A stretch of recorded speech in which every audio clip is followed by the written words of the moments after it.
How do you listen to music? Most people have a pair of earbuds or use speakers, maybe in their room or in their car.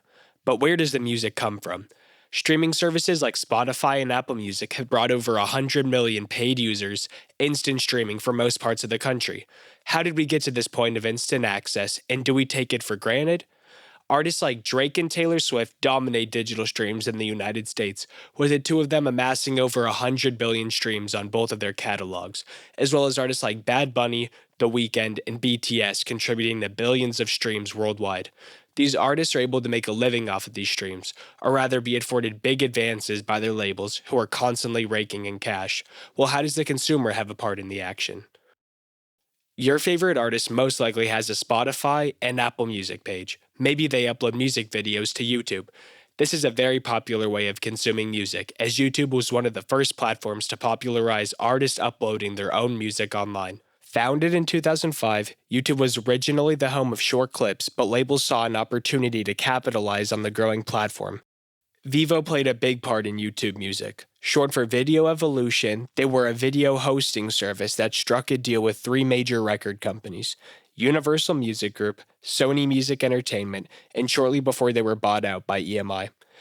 They originally hosted videos from Universal Music Group and Sony Music Entertainment, and later Warner Music Group, the world's third largest record company, agreed to license premium videos from the artist to Vivo. Many independent artists started to upload music to YouTube, as well as other platforms like SoundCloud. Founded in Berlin but created and developed in Sweden in 2007, SoundCloud was a global artist-fueled listening platform that catered to the relevant sound in hip-hop, with artists like Kalani being the first to post on the platform. Rap acts like Lil B were just getting started to pop off, influencing a new sound with very ignorant lyrics and thumping 808s, with a controversial stigma placed on SoundCloud for having lower audio quality and hosting artists with lesser skills or copyrighted material. It is in no denial that the platform has brought up some of the most interesting acts in recent years. Artists like Juice WRLD and Lil Uzi Vert reaching a mainstream success, with others like Lil Pump and 6ix9ine reaching major fame and crashing hard. It wouldn't be fair to mention YouTube and SoundCloud without mentioning the forecomers to these platforms. MP3.com was co-founded in December 1997 by Michael Robertson and Greg Flores. PeopleSound was a British audio streaming platform founded in June of 1999 by Ernesto Schmidt. Going live in October 1999, it was the first European music streaming platform and the most visited. Napster had a very different face when it came to existence in 1999. The software application was easy to use with a free account, and it was specifically designed for sharing digital music files in the MP3 format. Napster had to cease operations in 2001 after losing a wave of lawsuits and filed for bankruptcy in June 2002. Illegal file sharing between users caused for the downfall of Napster, but in the ashes, a phoenix to rise called iTunes. People were ripping CDs to applications like Windows Media Player and then uploading these files to Napster. This transitioned into people ripping and burning CDs into iTunes. iTunes was created in January of 2001. Later that year, the first generation iPod was released. This was the first MP3 player to pack a mind-blowing 1,000 songs and a 10-hour battery life into a stunning 6.5-ounce package. Around the year 2005, people were still using CDs, but personal MP3 players started to boom, and Apple released the iPod Mini and Nano series. By the 2010s, mobile devices were starting to become more powerful, so streaming services looked into making a bigger push into the digital realm. Swedish streaming company Spotify, created in 2006, was looking to make an international run and create a solution to the piracy issue that the music industry faced. Spotify came into the United States in 2011 with free trials for all users on mobile devices and PC.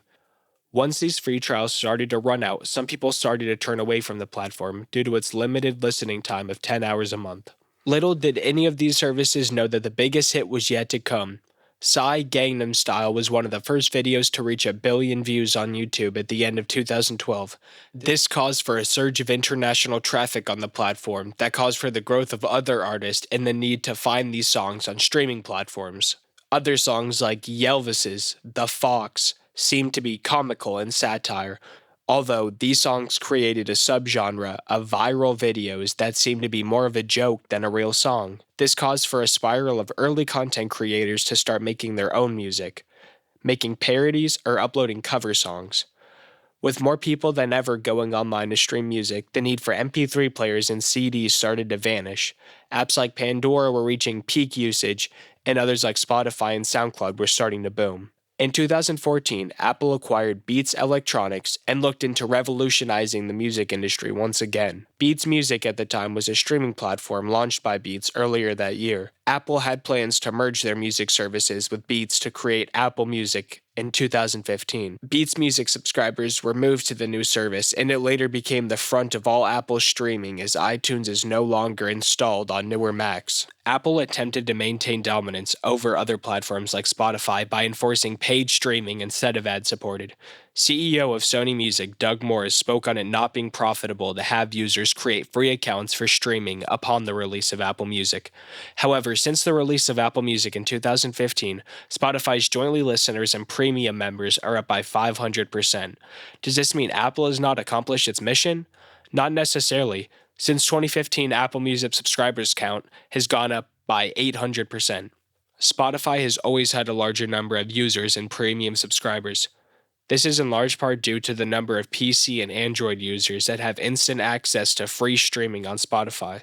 When Spotify stated that over half their listeners were on mobile devices in 2015, they had about 25 million paid subscribers. In 2023, this number has grown to almost 200 million. However, when Apple Music was released, it hosted about 10 million paid users, which has now grown to about 90 million. Following its release, Apple Music was home to over 30 million songs and podcasts, which has now grown to over 100 million. Apple always tried to highlight its broad genre range with larger categories than its competitors. Spotify's library consisted of about 20 million and is now claimed to have over 100 million tracks similar to Apple Music. Although music streaming is the primary focus of these platforms, podcasts have been a primary source of entertainment on the go for some people. Spotify added a podcast feature in 2015 and has since been holding the biggest library of about 5 million titles coming into 2023. This has caused mass amount of traffic from binge listeners. Apple, on the other hand, has a separate podcast app after splitting iTunes up into multiple entities. Another way Apple tried to compete was by signing artists exclusively to release songs on Apple Music. Drake signed a deal with Apple Music to release his album Views from the Six on Apple Music for the first week exclusively. Taylor Swift also got an exclusive on her 1989 release and to this day has stayed away from other platforms. Her 1989 World Tour live concert special is available on Apple Music to stream, but if every other platform has Drake and Taylor Swift on instant access, there were other ways they had to compete. Sound quality was a key aspect in Apple Music maintaining a push in the market with upgrades in their entire music library to the ALAC audio. The Apple Lossless Audio Codec allows for users to upload music that stays true to the original file. The lossless audio can range from CD quality 16-bit 44.1K sample rate to high-res 24-bit 192K sample rate audio files. This is crucial with the emergence of surround sound and Dolby Atmos. Apple has developed and included its surround sound and spatial audio format with Dolby Atmos coding. This can create more depth in tracks and is included with a dynamic head tracking mode. Spotify is yet to include lossless audio streaming even in their premium tiers. With both platforms having enough content to keep the world listening, a big part of online traffic comes down to price. Apple Music upon release was $9.99 for an individual plan and has only gone up $1 since. Apple tried to work out an agreement with the labels to create a lower price tier, but were not able to work anything out. Spotify, on the other hand, has increased its price since its release. In 2015, Spotify was about $5 a month and has now increased to $9.99. Since the sudden boom of internet access, streaming platforms saw an exponential growth that a few were able to capitalize on. With Spotify and Apple Music in direct competition, it is no doubt that either is going away soon. But will Apple continue to create a monopoly on the music industry, or will the Swedish streaming platforms end up on top?